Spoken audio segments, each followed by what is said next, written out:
Bonjour à tous. Donc là, c'est la troisième expérience. Donc cette pratique ira donc avec la théorie, bien sûr. Donc je vous expliquerai cela donc avec la théorie. Donc je vais allumer l'interrupteur. On voit que la LED L0 s'allume. Donc en fonction de la table de vérité, donc on lit dans ce sens-là, c'est-à-dire de droite vers la gauche. Donc je me sers uniquement que le SW0 et le SW1, c'est-à-dire les deux interrupteurs que je me sers, qui commandent donc les entrées. Alors si je dis 0,0 là, tel que s'y se trouve, donc la sortie est au niveau haut, automatiquement, puisque c'est l'inverse du circuit OU. Là c'est le circuit nord, donc c'est l'inverse par rapport au circuit OU, donc c'est l'inverse. Donc là la table de vérité, donc 0,0 est égal au niveau haut. Voilà, au niveau donc L0 au niveau haut, on voit donc d'après la LED, elle s'allume. Maintenant, je vais faire donc le 0,1, le 0, donc j'ai mis l'interrupteur sur la position 1, et le 0, donc le SW1 reste en position 0. Ma LED est au niveau bas. Je fais exactement la même chose avec le SW1, donc ce qui fait donc 1, 0. Donc ça c'est la troisième ligne, se trouve au niveau bas, donc au niveau 0. Maintenant, je mets les deux interrupteurs au niveau 1, voilà, donc niveau 1 SW1, SW0 au niveau 1 aussi, donc les deux entrées sont au niveau 1, c'est systématiquement la sortie commande donc la sortie du contact L0 commande donc la LED L0. Donc elle se trouve au niveau haut. Voilà. Donc ça c'est pour le circuit nord. Maintenant, bon, concernant donc après ça va être des expériences plus intéressantes. Donc là, je pourrais donc monter donc mes circuits intégrés d'avance, parce que c'est assez long, lorsque plus que le schéma est complète, donc faut que les fils soient bien séparés, bien faits, afin que je puisse vous expliquer correctement. Voilà. Donc il faut savoir que ces matrices-là, vous ne les aurez pas comme ça. Donc ça, c'est à l'intérieur, vous avez des contacts en or. Donc il y a très peu de carats, mais ce sont donc des contacts en or. Et oui, parce que l'or, bon, c'est un très bon conducteur, bien sûr. Donc les circuits matrices coûtent beaucoup plus cher. Voilà. Donc L0, donc il reste toujours allumé, lui, au niveau bas. Voilà, donc les deux interrupteurs, il faut qu'ils soient au niveau bas. Voilà. Donc c'est pas bien compliqué. Et voilà, donc je termine donc cette troisième expérience. Et ensuite, bon, je vais faire tout de suite donc la théorie qui va correspondre à cette pratique. Donc le circuit OU, je ne l'ai pas testé, puisque donc dedans vous avez dans le circuit nord vous avez le circuit OU avec des inverseurs, donc ce qui permet d'inverser les codes binaires. Voilà. Je vous en remercie de votre écoute. Concernant donc, je veux dire, l'équation logique du circuit nord, vous le verrez en théorie. Voilà, donc c'est pas la peine que je passe mon temps pour expliquer donc les équations logiques. Voilà. Donc je vous souhaite à tous une bonne fin d'année. Et donc à la prochaine. Donc je vous en remercie. À bientôt. Et une bonne fin d'année. À bientôt.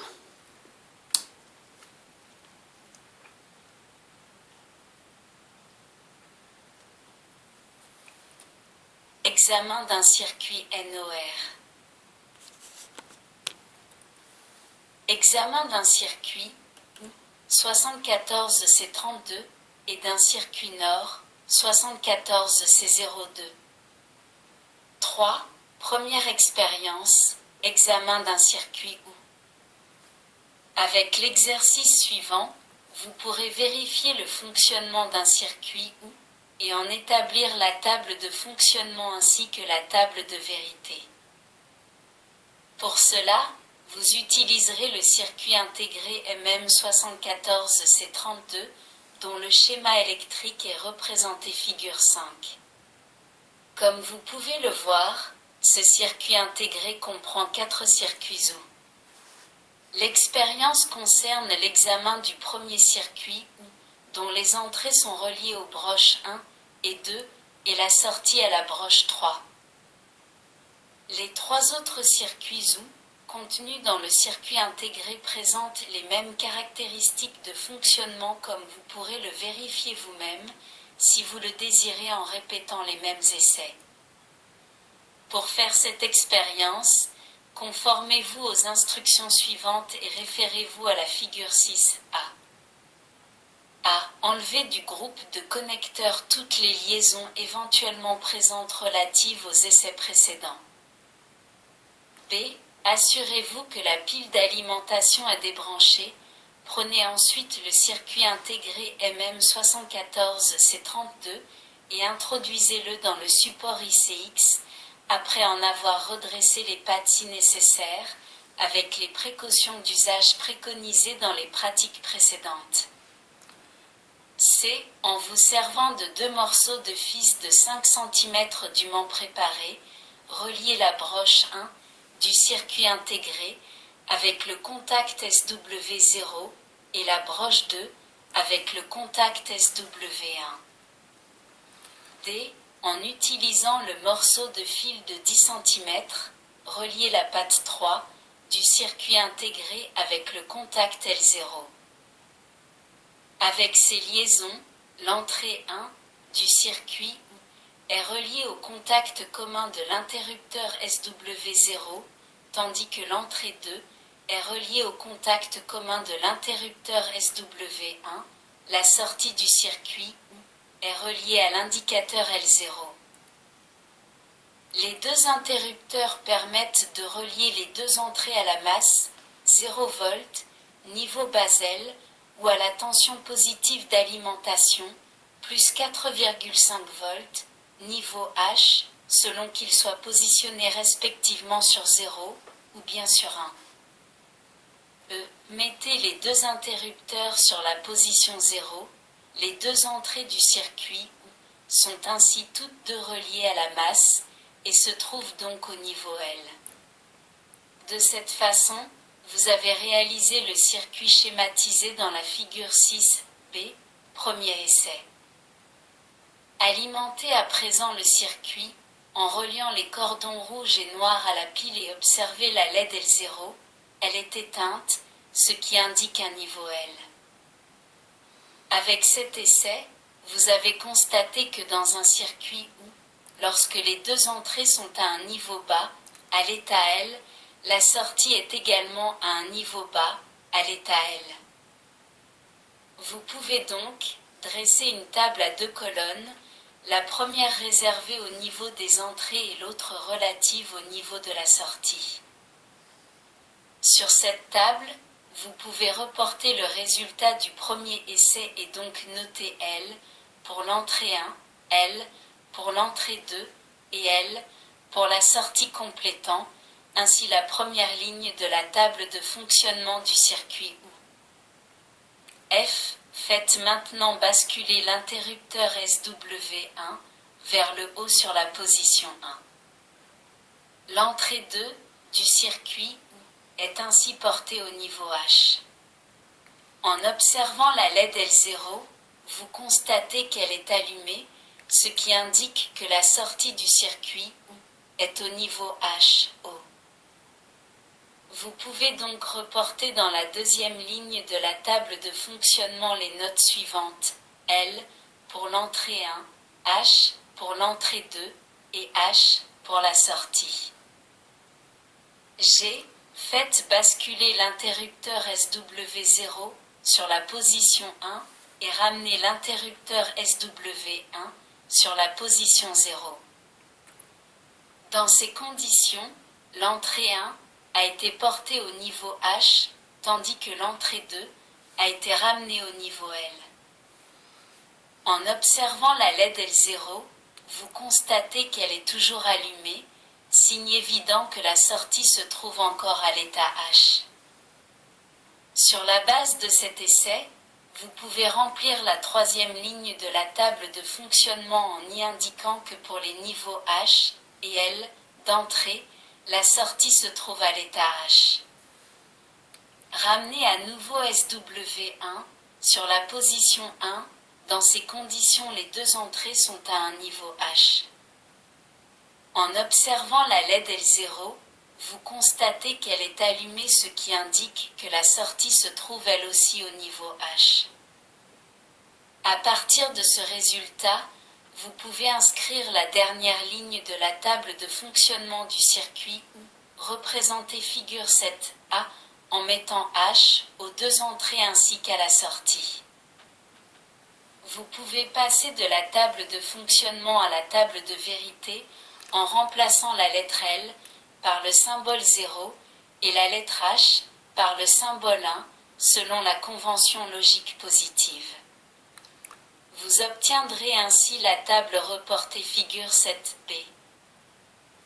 D'après la table de fonctionnement de la figure 7a, nous pouvons déduire que la sortie d'un circuit est à l'état O lorsqu'au moins une de ses entrées est à l'état O, tandis que la sortie se trouve à l'état L, bas, uniquement lorsque ses entrées sont à l'état L, bas. 4. Deuxième expérience, examen d'un circuit nord. Le but de cette expérience est de constater qu'un circuit nord est équivalent à un circuit suivi d'un inverseur. Pour cet exercice, vous utiliserez le circuit intégré MM74C02 contenant 4 circuits nord, comme vous pouvez le voir sur le schéma électrique de la figure 8. Comme d'habitude, l'essai de fonctionnement sera réalisé sur le premier circuit nord, c'est-à-dire celui dont les entrées sont les broches 2 et 3 et la sortie la broche 1. Procédez de la manière suivante. A. Assurez-vous, en premier lieu, que l'alimentation est bien débranchée et supprimez les liaisons effectuées au cours des essais précédents. B. Enlevez le circuit intégré MM74C32 du support et introduisez à sa place le circuit intégré MM74C02. C. Avec les 3 morceaux de fil utilisés dans l'expérience précédente, reliés entre eux, les points indiqués ci-dessous et représentés figure 9A. Broche 1 du circuit intégré MM74C02 et contact L0. Broche 2 du circuit intégré MM74C02 et contact SW0. Broche 3 du circuit intégré MM74C02 et contact SW1. D. Mettez les deux interrupteurs SW0 et SW1 sur la position 0. Dans ces conditions, les deux entrées du circuit nord se trouvent toutes deux au niveau L et vous avez réalisé le circuit représenté figure 9B, premier essai. Alimentez maintenant le circuit et observez la LED L0, elle est allumée. Cela signifie que, lorsque les entrées du circuit nord sont à l'état LL, c'est-à-dire toutes les deux à un niveau bas, la sortie est à l'état H, O. E. Mettez l'interrupteur SW1 sur la position 1, puis mettez-le à nouveau sur la position 0 et placez SW0 sur la position 1. Vous réalisez ainsi les deux combinaisons LH et HL sur les entrées. Vous constatez que dans les deux cas, la LED L0 reste éteinte indiquant que la sortie se trouve à l'état L. F. Mettez enfin les deux interrupteurs SW0 et SW1 sur la position 1. Dans ce cas également, la LED L0 reste éteinte indiquant que la sortie est encore à l'état L. Les résultats de ces essais sont résumés dans la table de fonctionnement illustrée figure 10A, tandis que la figure 10B représente la table de vérité correspondante. Grâce à la table de fonctionnement de la figure 10A, nous pouvons constater que la sortie d'un circuit NOR est à un niveau O uniquement dans le cas où ces deux entrées sont chacune au niveau L, bas. Si une seule des deux entrées ou les deux sont au niveau O, la sortie se trouve au niveau L, bas. En comparant la table de vérité du circuit NOR, figure 10B, avec celle du circuit U, reportée dans la figure 7B, vous remarquerez que la première peut être tirée de la seconde par une simple inversion, en remplaçant chaque 0 par 1 et chaque 1 par un 0 dans la colonne de sortie. Il convient à ce point de faire une remarque importante. Dans l'élaboration de la table de vérité, il a été fait référence, jusqu'à présent, à la convention logique positive, c'est-à-dire que la table de vérité a été tirée de celle de fonctionnement en associant la valeur logique 1 au niveau H et la valeur logique 0 au niveau L. Voyons à présent ce qui arrive lorsqu'on opère selon la convention logique négative, c'est-à-dire si la valeur logique 1 est associée au niveau L et la valeur logique 0 au niveau H dans le cas du circuit NOR considéré précédemment. Le résultat obtenu sera la nouvelle table de vérité représentée figure 11. En comparant cette table avec la table de vérité du circuit N-AND, tirée de la théorie précédente, voire électronique digitale, troisième leçon, vous pourrez constater qu'elles sont identiques. Nous pouvons en conclure qu'un circuit NOR, fonctionnant en logique négative, est équivalent à un circuit N-AND, fonctionnant en logique positive. Il est donc très important de vous rappeler ce qui suit. La table de fonctionnement d'un circuit intégré décrit le fonctionnement physique en termes de niveau de tension.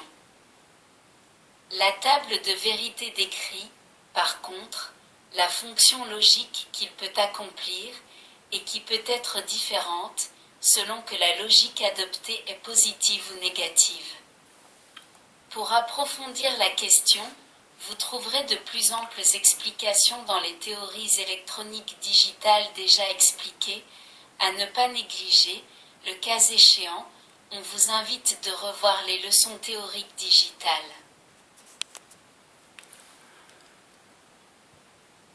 Merci de votre écoute. À bientôt.